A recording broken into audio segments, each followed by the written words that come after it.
statement. Stress spelled backwards is desserts.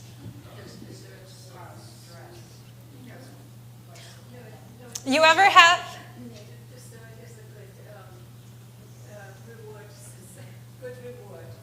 Yeah. You ever have times that you're just feeling really overwhelmed and really tired? And I mean, I've had days where like everything is going wrong. Not just for that day, but for the entire week. And I'm like, I need something nice in my day. I want a piece of chocolate cake. And if I have a piece of chocolate cake, does it make me feel better? It does. It does. Thank you for the honesty. Right? Why does it make us feel better? Yeah, we get a little dose of dopamine. It triggers a reward, like we got something pleasurable. Like in spite of how everything's going, I just had a piece of chocolate cake, and it's something nice in my day. Right? I'm not the only one who's experienced that. Right? Okay. Well, we were talking downstairs about the love of desserts and sweets, and you know, it does. It gives us a little boost. So when people are stressed, and I have a whole presentation that I do on stress, but that when we're dealing with stress and negative things in our lives, which we all do, especially in this day and age, you know, we're more prone to reach for things or reach for habits that aren't the most beneficial for us because they give us a little boost. They make us feel a little better.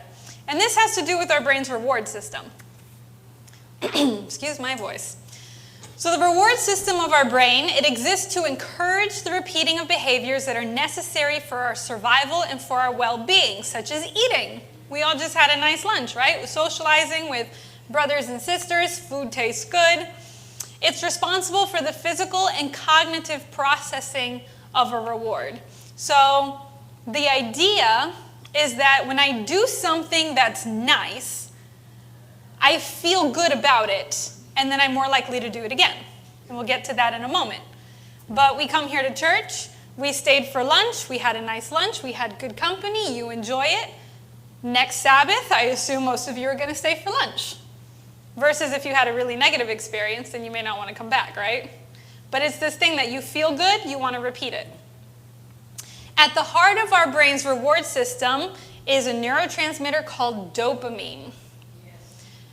Dopamine is a neurotransmitter and a hormone. It plays a critical role in pleasure and reward, in motivation, in our learning and memory, in our mood, our cognition, and more. It's a little thing that has a big impact in our bodies. And so when we eat that chocolate cake when we're feeling stressed, that's what was happening. We're getting a little bit of dopamine.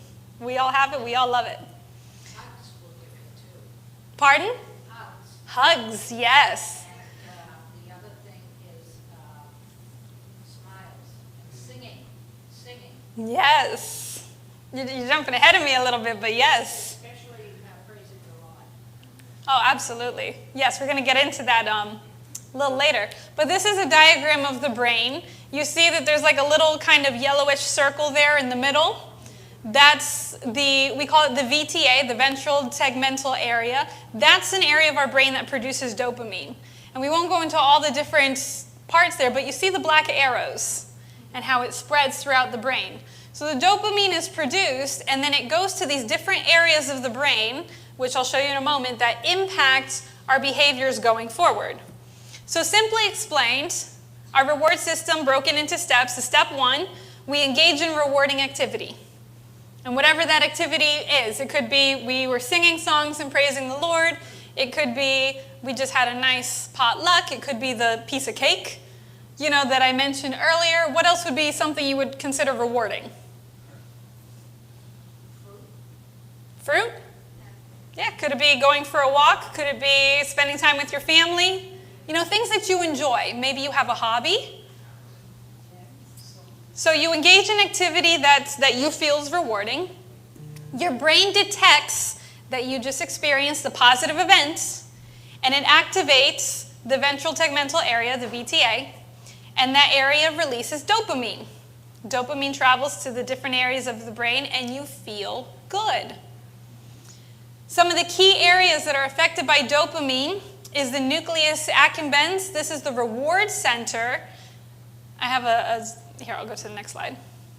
So in this picture, it's the green area. That's the area of the brain that is essential for us experiencing pleasure and motivation. If you feel good about something, you're motivated to do more. Our prefrontal cortex. Now, I think most of us probably know where that area of the brain is, right? It's not here in the picture, but in the very front of our brains. And what is that part of our brains for? I hear you guys like whispering, but it's for our decision making. This frontal lobe, as it's more commonly called, is where we make our decisions. It's where we do our planning. It's where our logic resides. As humans, we were created out of all mammals. We have the largest frontal lobe. Because as humans, we have a higher level of cognition than our dogs or our cats do, right? And they've actually, you can look this up, where you can compare the frontal lobe of a dog versus the frontal lobe of a cat, and a cat is smaller. So they don't have the ability to reason as well between morality and what's good, what's not. And you can see that in the personality of cats and dogs. Right? If a dog does something it's not supposed to do, it's more likely to put its head down, tail between the legs, but a cat is like, whatever. Right? And this has to do with our frontal lobe. So as humans, we have the largest frontal lobes. This is the most important area of our brain. It's our decision making. It's where we form our characters. And so the dopamine impacts this area of the brain because the dopamine's telling us that we did something good, and it needs to activate this part of the brain so that we can plan to repeat the behavior. So this is the planning phase, to do it again. The amygdala, so that is the red part in this little diagram. The amygdala is important for processing our emotions. So when that part of the brain is stimulated, we have a positive feeling about the event. We feel good about it. We feel happy, we feel joyous. And then the hippocampus, which is the purple, I don't know if you see a very tiny sliver of purple there on the bottom, that's the area of the brain responsible for storing the memory. So now we remember the event as being positive, and this is all very much impacted by the dopamine as well. So we're more likely to remember that the event was a good one, and we want to repeat it again. We have good emotions about it. So you see how all those areas of the brain play together to try to create the habit to do it again. Does that make sense? So when your brain rewards an activity, you experience pleasure, motivation, and satisfaction. Neural pathways strengthen, and you're more likely to do it again. And a habit is formed whether that habit is healthy or unhealthy. I don't know if you guys, I don't know how many of you were here. I think it was probably two years ago, the first time I was here. I did a sermon and an afternoon program a little bit that talked about neuroplasticity. I don't know if anyone remember that, but have you ever heard of the term of neuroplasticity? Yes? No? So neuroplasticity, and I think we might talk a little bit more about that later, is the fact that our brain has the ability to rewire itself. It's amazing how we were designed, but there's what's called neurogenesis, where through healthy habits we can create new brain cells. And neuroplasticity is that the way that those neurons connect with each other can actually be changed based off of habits we make, decisions we make, lifestyle choices we make. Like structurally, our brain rewires. And so what you see with this reward system, and all those areas of the brain are being activated, the neurons are strengthening that this is a good thing to do, let's do it again. You're actually changing the structure of your brain in the direction of the habit that you're forming. Does that make sense? You can see why this is important, right? So we have what I've called the hijacked reward system. Now this is you engaged in a behavior that's not healthy. And in the form of addiction, because we're talking about addiction, something that's addicting, something that's not good for us. When you engage in this whatever addictive behavior, we can get into more of that in a moment, but it could be drugs, could be alcohol, could be sugar, like fill in the blank. Your brain detects the event in the VTA, but instead of just releasing dopamine, your brain releases a massive amount of dopamine. So you get more dopamine than you would from a normal activity like having a healthy meal. And so this excess of dopamine travels to those same areas of the brain. Our prefrontal cortex, where we make our decisions, our amygdala, where we store the emotions, our hippocampus, where we store the memories. All of those areas are impacted with this excess level of dopamine. But what happens is that our dopamine receptors, these are the areas of our brain that receive it, become less sensitive. So our brain said, whoa, that was a lot of dopamine, that felt really good, I want that again. So now when you do an activity that doesn't increase your dopamine levels as much, then your brain is seeking for something more. You become less receptive, where now you need to do that thing more, and maybe you need to do more of it. So you see this in individuals, who are struggling with drug and alcohol addictions. It might start off really small, but as time goes on, you start to need more and more and more to get your fix, or to feel like you get that rush that you're looking for. And that has to do with our dopamine receptors becoming less sensitive, so natural rewards are less enjoyable. So the person requires more of the addictive behavior. And the seventh step there is the prefrontal cortex, and we just said how important this area of the brain is for our decision making, becomes weaker. Because now we're overriding it, and we're not using our reasoning to make decisions anymore. We're adding more weight to what it felt like, to the feeling of it and what our desires are, so we're not using the reasoning, so this area of the brain ends up becoming weaker. Now, if your prefrontal cortex is weakened, where you can't make proper decisions, you get stuck in the cycle that continues to get worse. Does that make sense? Yes. So I wanted to talk about a couple myths when it comes to addiction. And the first one is about addiction being a choice. To look at someone who's struggling with an addiction and say, you chose that, the saying, you made your bed, now lie in it, is a dangerous way to approach someone who's dealing with an addiction. They may have made the choice, that first time to do something that they weren't supposed to do. But as we see, as the brain gets rewired and the frontal part of your brain becomes damaged and weaker, you're no longer in a place where you're able to make appropriate decisions anymore. So that's the first thing that's important to recognize. Addiction causes dramatic changes in the brain, which inhibits an individual's ability to make good decisions and to exercise self-control. In fact, addiction is classified as a chronic and a treatable disease. It's recognized in the medical industry as an illness. But what's difficult, I was talking with someone, I think just yesterday, who was listening to a podcast with these doctors, and they were saying that if you're looking for help or medical treatment from the neck down, you've got multiple specialists for everything. If you have cancer, you have heart disease, you have diabetes. We tend to look at those illnesses as like socially acceptable illnesses, if that makes sense.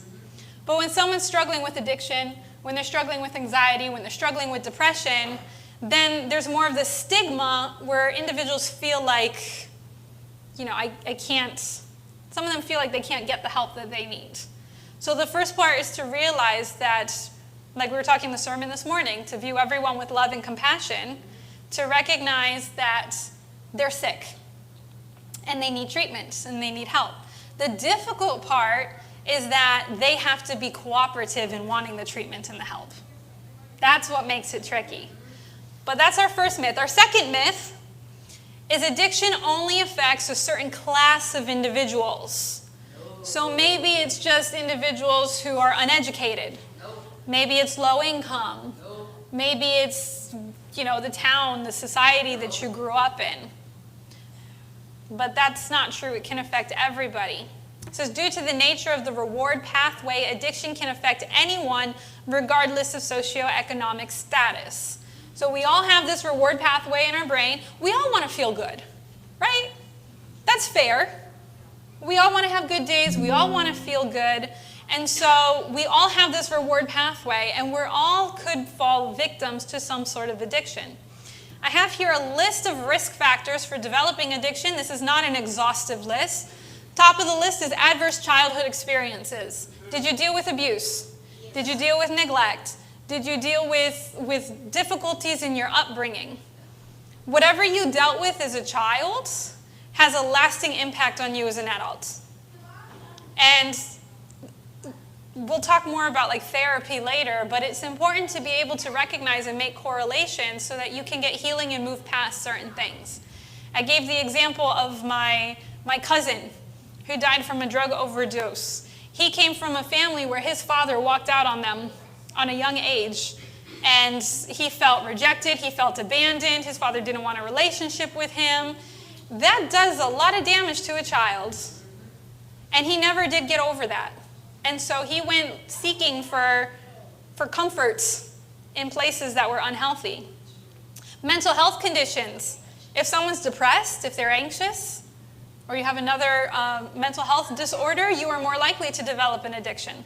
Because again, the addiction has to do with feeling good. So if you're depressed, you're looking for something as like a pick-me-up. Family conflict. You got stress and things happening in your family, then you can develop an addiction. Lack of social support. If you feel isolated, if you feel alone, we're going to talk about loneliness at the end, then you're more likely to develop an addiction. Social media use. This is a big one for our young people especially. You know, there's so many different social media platforms. You have, Facebook, Instagram, they introduced Reels. YouTube has Shorts, where you get these little bite-sized bits of information that's actually, they've done research, it's shortening the attention span of our young people. Because you watch this video, you can see the whole video in 30 seconds, in a minute. So then to actually sit through a formal lecture or a 30-minute documentary becomes monumental. So it's overstimulating to the brain. You're getting these multiple hits of dopamine. The other danger with social media use in young people, they've done studies that young people in an age of social media report higher levels of loneliness than they ever reported before, which you would think would be the opposite, because with social media, I can go on Facebook and I can see friends or cousins that I haven't talked to in a decade, right? We could be able to reach out, we can see pictures, I can see what's happening in your life, you can see what I'm posting, but instead of it actually bringing connection, young people say that it creates more loneliness, and for them, a big part of it has to do with comparing yourselves to others. So you see, you have the world of influencers, where they're wearing the latest clothes, they have the latest handbags, they got the money, they got a nice car. And so then as young people are looking to attain that, it can create anxiety and depression, and never mind the news, right? You watch the news. That'll contribute also. Stress, and I doubt, as I said earlier, I'm not the only one here who deals with stress, right? So if you deal with high levels of stress, you're prone to developing an addiction or experiencing traumatic events. It's important to remember that in many cases, addiction stems from a need to cope. You're looking to cope with life. And understanding this will help you view someone who's struggling with an addiction in a different light. Okay, so whenever we're looking, even when it comes to physical healing, I found this so much in individuals I've worked with over the years, is a lot of times there's a deeper seated spiritual need that needs to be addressed.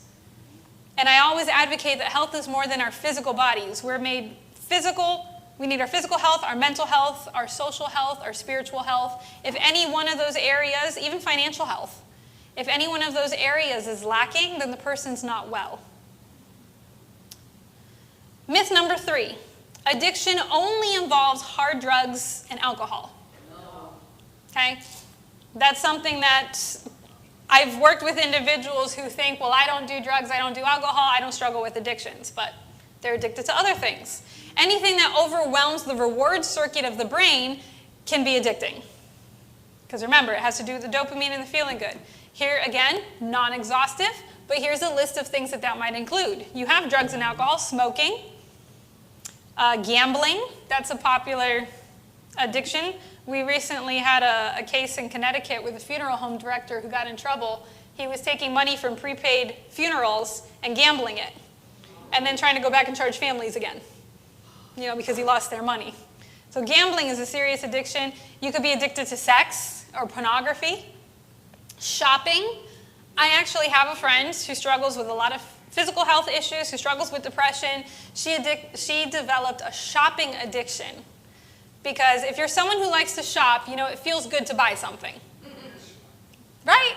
Something that you like, something that you've been wanting, you buy it, you take it home. It could be something small, but it gives you this little boost of dopamine where it feels good. And she was in a position that she would buy something, she'd get that boost of dopamine, and she ended up in a very bad financial situation and in deeper depression because she shopped outside of her means, right? So shopping can be an addiction, social media can be an addiction. Most phones and things have the ability now to tell you how long you've been on an app, right? So you can be addicted to social media, gaming, video games. You can be addicted to food. You can be addicted to caffeine, sugar. You have Dunkin' Donuts where it says America runs on Dunkin', right? In many cases, that's true. I know individuals who can't get through the day without 4 or 5 cups of coffee. You can be addicted to sugar. We were talking about sugar earlier. You can be addicted to exercise. Now, is exercise a bad thing? No, we need exercise. We're going to talk about the benefits of exercise. But some individuals can become addicted to exercise where it has to do with like their body image and how they look, and even if they injure themselves, they're still pushing themselves. Maybe it's putting extreme diets and things, but that can be a problem. You can be addicted to work. You can be a workaholic. And I've worked with some individuals where their addiction to work stems from them not wanting to be home. Right? Where again, it comes back to that social component where there's stress outside. There's, I don't know if you guys have seen, there's a reality TV show, like My Strange Addiction. Have you seen that? I've never watched the show, but someone had sent me a clip from one of the shows, and it was a woman who was addicted to eating sheetrock. Like she was literally cutting the wall in her house to eat the sheetrock. But it's interesting, because we're all wired differently, right? But anything that goes back to anything that overwhelms this reward circuit of our brain can cause an addiction. Myth number 4, once you struggle with an addiction, you're going to be addicted forever. This is a wonderful thing that we can say is a myth, right? Because it gives hope. It gives hope. You can overcome addiction through neuroplasticity. Your brain can become rewired in a healthy way. So like I was mentioning with neuroplasticity, how our neurons reconnect themselves, they reconfigure themselves in an unhealthy way when we're becoming addicted to something.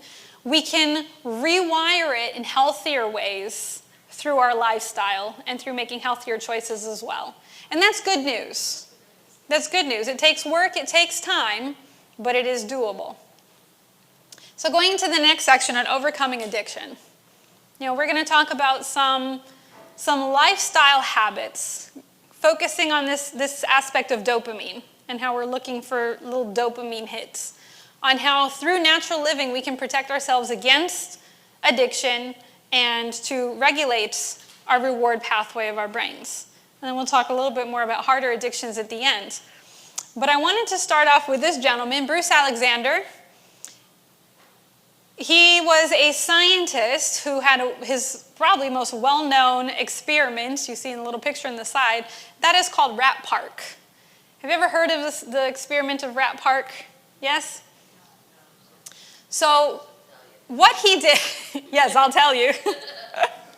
So what they had done, the scientists had done an experience where they took mice, or they took rats, and they put them in these cages where they had nothing in there, but they had 2 water bottles. One water bottle was just plain water, and the other one had either cocaine or heroin in it. And they gave the mice a little lever. They could go and they could push a lever, and they would be able to drink water from the bottle of their choice. Now, when they pressed the lever and got a taste of the water that had the cocaine and heroin, the mice decided, ooh, we like this. We're going to do it again. And they found that over time, they would start pressing that lever more and more, and taking more and more in until the point that they would actually kill themselves. They would overdose. And so Bruce Alexander, he thought there's got to be something more to this than just simply the fact that they like the heroin. There's got to be another component. So he set up what he called Rat Park, and it was supposed to be a paradise for rats. They could do whatever they wanted to do. They had space to run around. They had toys. They had the wheels you can run in, little cans that you could push around. They had other little mice or rat friends in there that they could play with, they could socialize with, they could mate with. And he just set up a rat heaven. And then he gave them the same 2 water bottles, one with the water and one with the drugs in it. And what they found is that the rats actually preferred the plain water than the one with the drugs. Because now they're in a situation where they're getting more enrichment in their lives.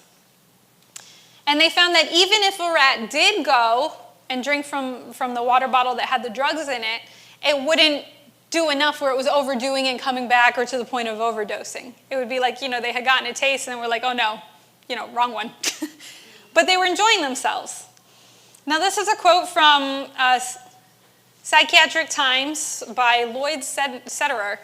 And he says, I believe that the biggest problem with the powerful, ubiquitous psychoactive drugs, meaning those that work on our brains and minds, is that they are so effective. In immediate and powerful ways, they change how we feel, how we think, how we relate and behave. If someone takes a drug, it has a pretty quick effect on our brains.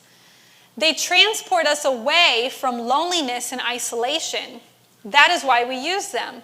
It's also why campaigns of just saying no are naive and ineffective, and why the dilemma of drug taking, legal and illicit, because prescription drugs is another common addiction, right, has become one of the most dominant societal dilemmas that we face in the 21st century.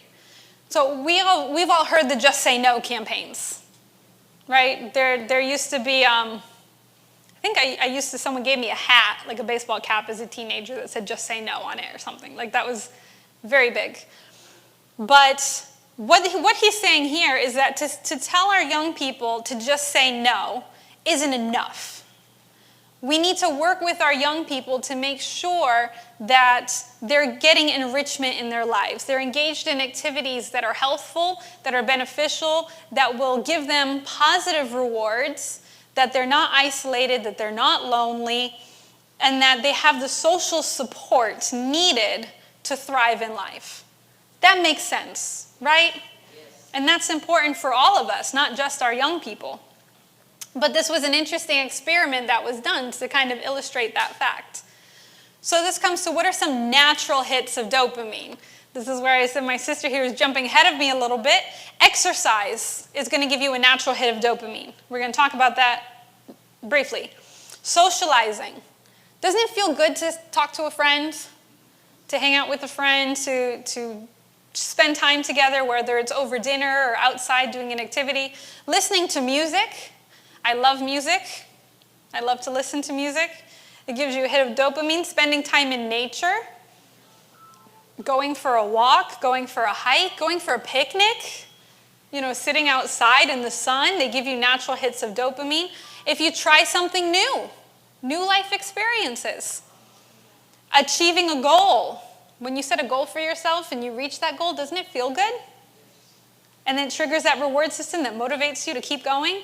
Anything that you enjoy. I had seen one article of someone talking about dopamine, and they were talking about go build a snowman. As adults, when was the last time we built a snowman? Donnie loves to build snowmans. Or I saw this video one time of someone who they were doing a social experiment, and they went into their local park, and they were finding adults who were just kind of walking, going around doing things, and they were inviting the adults to roll down the hill with them. We've done that as a kid, right? If you had a hill, you lay down on the hill and you roll down it, it's fun.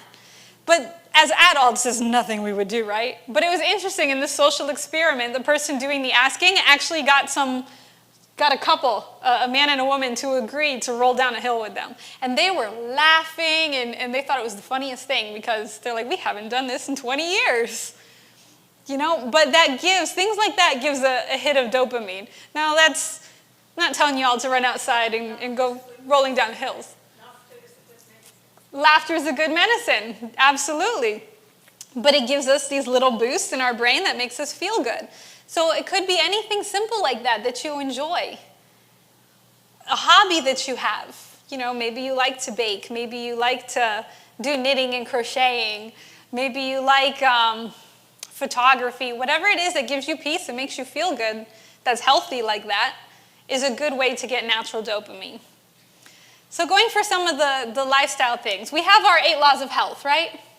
A lot of times when I do these kind of presentations, it's not always intentional, but you can find how our laws of health tie in to so many different lifestyle diseases, and it's the same with addiction too.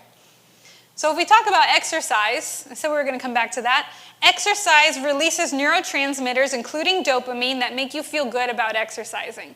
Exercising is one of those things that I may not feel motivated to do it, like, I don't want to work out today, or I don't want to take time to go for a walk today. But once you start doing it, you realize, this feels really good.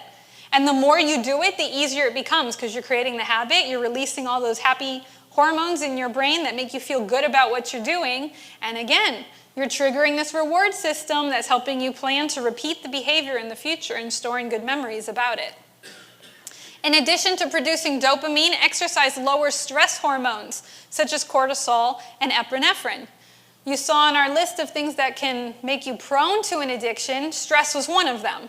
So if we're finding healthy ways to mitigate stress and to cope with stress in our lives, then we're also influencing our risk factors for addictions. This was an article from the American Psychological Association from March of 2020 saying that working out boosts our brain health. And I have a couple quotes from the article here.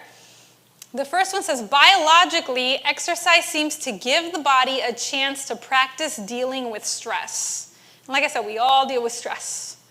It forces the body's physiological systems, all of which are involved in the stress response, to communicate much more closely than usual.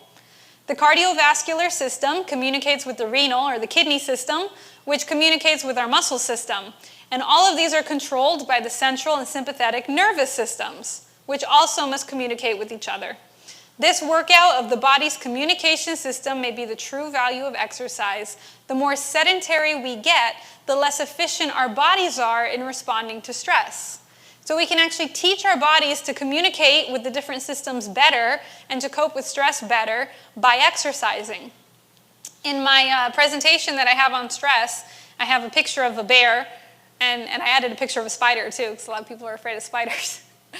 That's to illustrate that when you see something that you're scared of, if you were walking in the woods and you saw a bear, I doubt any of us are going to sit down and offer him to come have a picnic with us, right?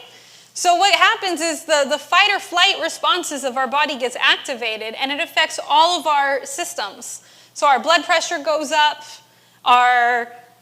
we release more glucose into our bloodstream because our muscles need to be strong to either fight or to run. Our vision improves so that we can see more details. Our digestion slows down because we're more worried about becoming dinner than what we're going to eat for dinner. And so all of these things that we deal with on a daily basis that then make us more prone to addiction because we're trying to just cope, we feel overwhelmed with life, it's detrimental to us. But exercise is one simple way that we can mitigate that risk. In some cases, exercise, and they've done scientific research on this as well, that exercise is just as beneficial as antidepressants in the treatment of mood disorders and anxiety. Now, we said struggling with depression or anxiety puts you at risk of addiction, right? So again, we're mitigating those kind of risk factors. And if someone's already dealing with an addiction, then exercising is going to help give natural and regulate those levels of dopamine. Another quote from the article, coming back to the idea of neuroplasticity and neurogenesis, where we produce new brain cells. It says, in research with rodents, both rats and mice, there's evidence that exercise increases blood supply to the brain and promotes the growth of new neurons in the hippocampus. The hippocampus was that area essential for learning and storing our memories. In one study, one group of rats got free access to a running wheel, and another ran on a treadmill for an hour a day. They put those rats through a workout program. After 30 days, both groups had better blood supply to their brains. A group of sedentary rats showed no increase. An increased blood supply means that there's increased oxygen and energy supplies, which translates to better performance. The improvement in performance can also be attributed, at least in part, to the exercise-induced increase in the amount of neurons that were being produced. So that's amazing. Now, does exercise have to be complicated? No. It could be as simple as going for a walk. So anyone who's struggling with an addiction, incorporating exercise into their lifestyle is going to be something that they can use to help get away from or to help from relapsing back into an addiction. It's a very powerful tool. The next one is sleep. Sleep, they've done studies to find is really important when it comes to dopamine. This was a relatively new study from November of 2023, and they found that acute sleep loss increased dopamine and rewired the brain. Now, that kind of sounds counterintuitive, right? For a moment, briefly. But remember, we're talking about how there are unhealthy habits that can give you a shot of dopamine, right? So here's the quote from the article. It says, chronic sleep loss is well studied and its uniformly detrimental effects are widely documented. But brief sleep loss, like the equivalent of a student pulling an all-nighter before an exam, is less understood. We found that sleep loss induces a potent antidepressant effect and rewires the brain. This is an important reminder of how our casual activities, such as a sleepless night, can fundamentally alter the brain in as little as a few hours. Now, where we're going with this is if you have a night that you don't sleep, maybe you pulled an all-nighter, has anyone here pulled an all-nighter before? Yes, no. It's not fun, but it's interesting how the next day you may feel initially, you kind of feel like you have energy, but almost like a jittery energy. And then what ends up happening? It's followed by this crash, right? So it's a short-lived effect. But if somebody, maybe they stay up later, and initially they feel good the next day, then you have your crash. But how easy is it to get into a habit of where you stay up later than you're supposed to? Is that a hard habit to form? It's an easy thing to slip into. You might have, tonight I stayed up till 11 o'clock, and then that kind of became my new bedtime, and then before you know it, I'm staying up till midnight. And what they found is that as you go on with chronic sleep, you have the opposite effect on dopamine. So when it switches to that chronic sleep loss, you get disruptions in the brain's ability to produce and respond to dopamine. Notably, chronic sleep loss decreases dopamine receptors in the brain, resulting in low levels of motivation and concentration. So if it's an all-nighter, you kind of get like this high and then you're thrown down. If you make a habit out of it, then your brain is less able to produce and respond to dopamine appropriately. And that becomes a problem. So now I need to be getting dopamine from somewhere else, and it needs to be something stronger because my brain isn't so sensitive to it anymore. Make sense? Yeah. Okay. A good night's sleep helps to regulate dopamine levels and dopamine receptors, which enhances our clarity of mind and it enhances our motivation. So striving to get a good night's sleep every night. If you struggle with getting sleep, maybe it's creating a routine. We call it sleep hygiene. I think that's kind of funny, but it's creating an environment where I don't have the phone or the TV on an hour before bed.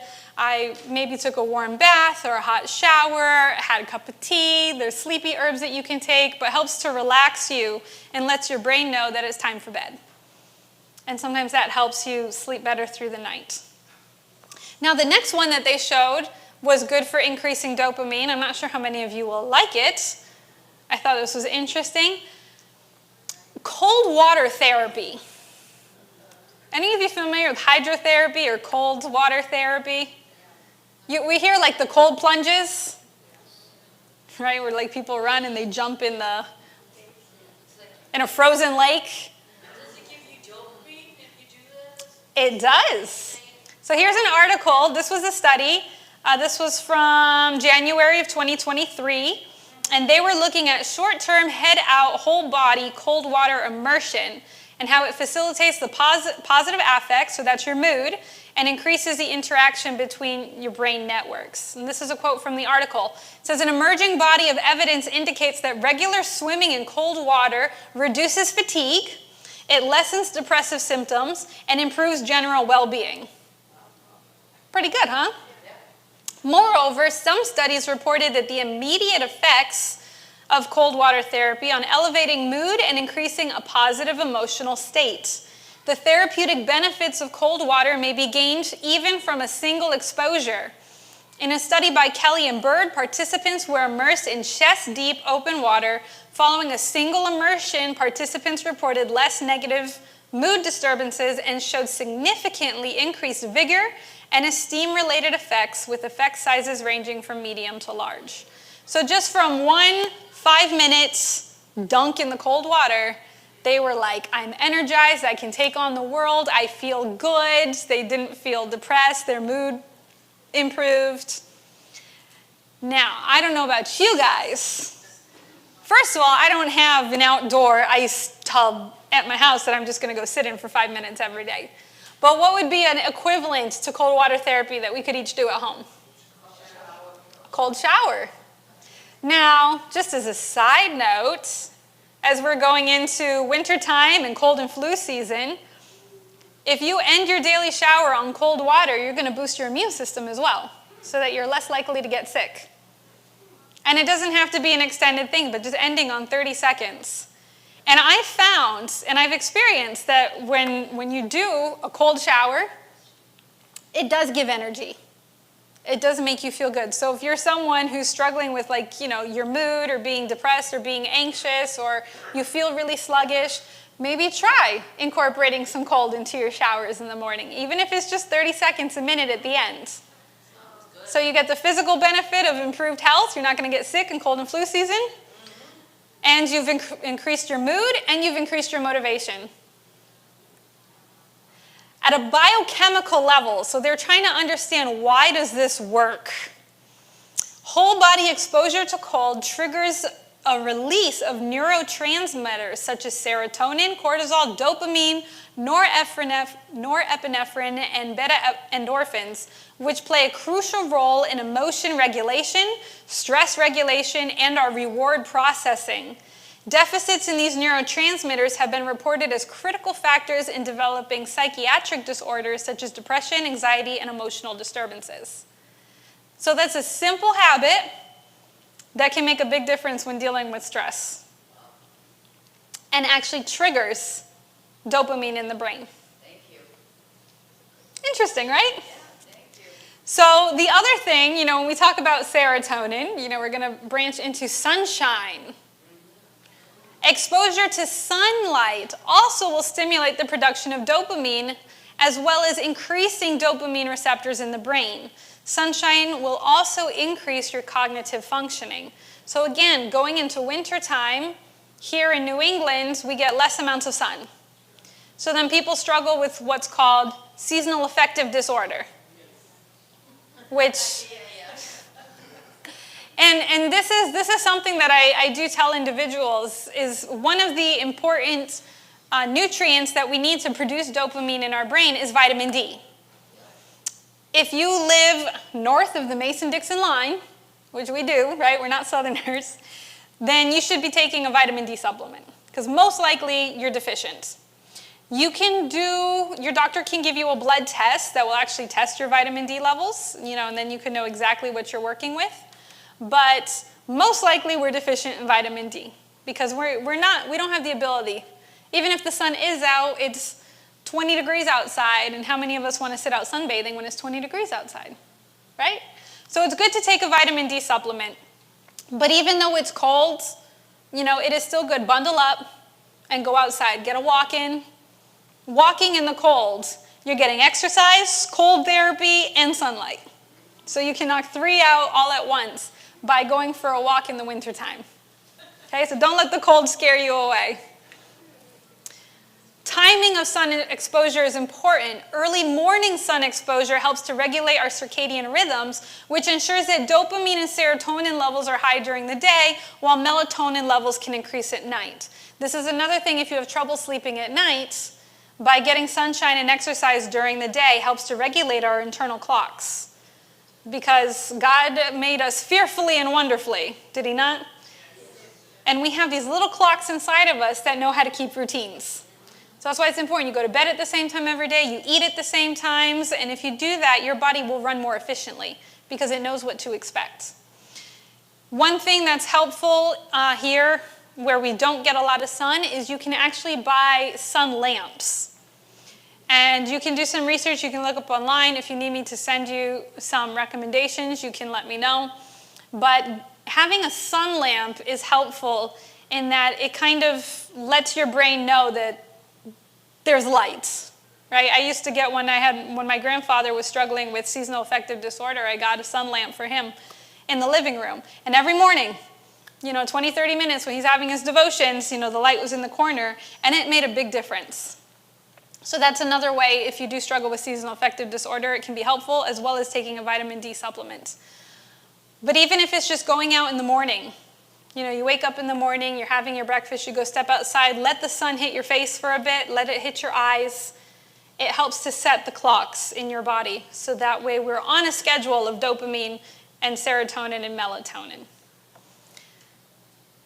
Now the next thing that's going to help protect us has to do with nutrition. So there's two nutritional components. The first one is called tyrosine, and the second one is magnesium. They're essential components to dopamine. Other essential nutrients include vitamin D, as we just mentioned with the sunshine, vitamins B5 and 6, and omega fatty acids. Now it's always interesting, I'll give you a couple healthy food items to incorporate into your diet, but it's always interesting when you mention certain nutrients, then people kind of become fixated on that one nutrient. But God is so good that when he created food, if you eat an abundance and a variety of plant-based foods, you're going to get the nutrients that you need. You focus on having a variety, you focus on having a color. I share a story of reading an article by Dr. Colin Campbell where he found that individuals who had the greatest health ate at least 31 different plant-based items a week. So I challenged my friends, and we tried to see who could eat the most variety of things, and it was a little more challenging than I thought. The beginning of the week was easy because I'm going to make a smoothie, I'm going to make a salad, and you knock out 15 things in one day. But the trick was you couldn't repeat during the week. And in doing that experiment, I found out I wasn't eating a lot of nuts. And I was like, oh, I'm missing nuts in my diet. But if you conscientiously try to eat a variety and you eat the rainbow, you got reds, oranges, yellows, greens, right? But not the Skittle rainbow. The plant-based rainbow, you will get all the nutrients that God intended for you to have. But, as promised, tyrosine. Tyrosine is essential for the development of the neurotransmitter dopamine, as well as norepinephrine and epinephrine, which influence our fight or flight response. You can find tyrosine in legumes, like we just had lentils downstairs, in nuts, in seeds. Pumpkin seeds are very high in it, and soy products. Now, another component that's really beneficial is called tryptophan. This is especially important for individuals who struggle with depression. It's essential amino acid necessary for producing serotonin and melatonin. So serotonin is a precursor to melatonin. Melatonin, we all know, helps us sleep at night. But serotonin is what we need during the day that keeps us alert and awake and motivated as well. You can also find it in legumes, grains, nuts, and seeds. Carbohydrates aid tryptophan in crossing the blood-brain barrier. So again, if you're eating a whole grain, you're getting the carbohydrates and the tryptophan. So it's already prepackaged the way God knew it would be the most effective. Another important nutrient would be magnesium. Magnesium aids the increase of dopamine in the body. Low levels of magnesium are associated with low levels of dopamine. Magnesium is essential for the function of our nervous system. Individuals who are low in magnesium may deal with nerve, like tremors. They have tremors. They may have muscle spasms and muscle pain, thing like that. Again, you can find it in whole grains. You want to focus on whole grains instead of refined grains. You can find it in spinach, you can find it in beans, and you can find it in nuts. We're familiar with the Blue Zone studies. Yes? The Blue Zone studies were the areas of the world where people lived the longest, past 100 years old. And one thing that they found in common was the eating of beans. Beans are a really healthful food. Another thing that they found in that study that promoted longevity had to do with socialization. Socialization encourages the release of dopamine as well as encourages the rewiring of the brain through interactions and new experiences. So by getting together with family, by getting together with friends, this is important for our brain health. It releases dopamine. It helps us with the wiring of our brain. This is a quote from Mayo Clinic. It said, adults with strong social connections have reduced risk of many significant health problems, including depression, high blood pressure, and an unhealthy body mass index. In fact, studies have found that older adults who have meaningful relationships and social support are likely to live longer than their peers who have fewer connections. So if someone is struggling, especially with addiction, you want to make sure that you are involving yourself in a community. If you know someone who's struggling with an addiction, pull them into a community. Okay, you want them to know that they're not alone. You want them to know that they have support, that there are people who care about them. Encourage them to make healthy choices. It's very important. I put this in here just as a important note too. According to one study from the University of California, San Francisco, 43% of seniors report feeling lonely. We were talking about young people feeling lonely, right, and how it's detrimental. This one was looking at seniors. The same study found that identifying as lonely comes with a staggering 59% higher risk of declining health and a 45% higher risk of death. In short, the epidemic of loneliness among the elderly isn't just an emotional travesty, it's a health hazard. So you see in the experiment with the rat park, when the rats were isolated, they didn't have their community, they didn't have any enrichment in their lives, they needed something to give them a boost, and they went to the drugs. But when they were put in an environment where they had their social community, where they had enrichment, where they had the support of their other little friends, then they didn't go to that as much. And in humans, it's just as important. God didn't create us to be alone. He created us to have social contact and to help each other, right? We were told we're our brother's keeper. That's how he designed us, to be part of a community.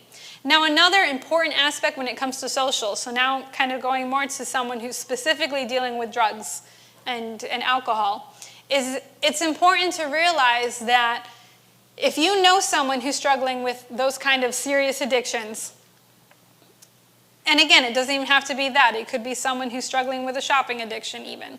But if they're struggling with an addiction that has taken over their life, sometimes it's not enough to just say, you should eat pumpkin seeds, or you should go for a walk, right?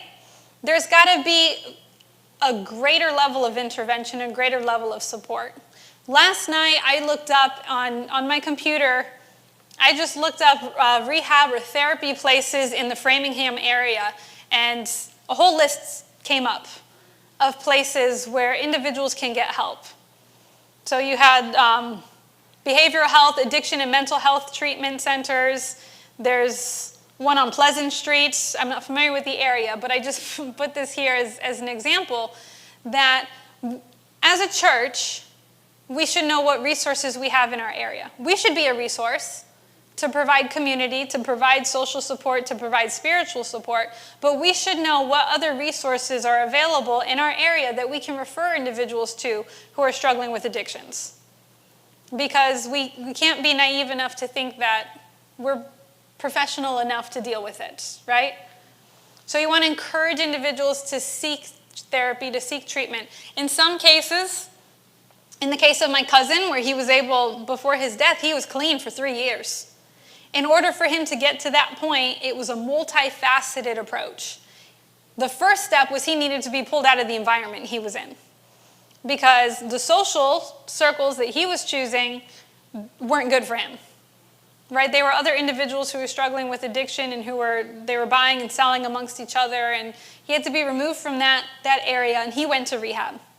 And having time away from rehab, going through the detox process, that's another important note, is that the withdrawal process is oftentimes best monitored by a medical professional, because your body goes through these physiological changes that can be dangerous. So you want to have a medical professional to monitor them as they go through a drug withdrawal process, even an alcohol withdrawal process. It's very important. So they go to rehab, they go through the withdrawal process. They're away from it for a while, it gets cleaned out of their system. Then they educate as far as tools, to help prevent you from going back. You have the therapy to help understand, what drove me here in the first place.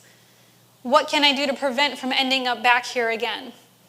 So that is an important part of community and social support, to make sure you have that. Another good resource is called Journey to Wholeness. And this is actually put out by the North American Division of Seventh-day Adventists. I don't know if you guys were aware that this existed. Yeah, we have that program here. You do? Great. Glad to hear. A lot of churches I go to haven't heard of it. They don't know about it. But this is a great resource as well that you can use to, again, create that kind of social support where individuals recognize that they're not alone and they can get through it.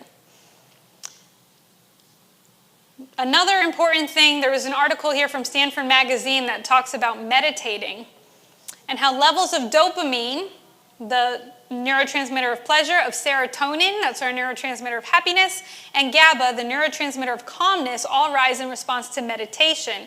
And in people who practice on a daily basis, they send the signals more routinely.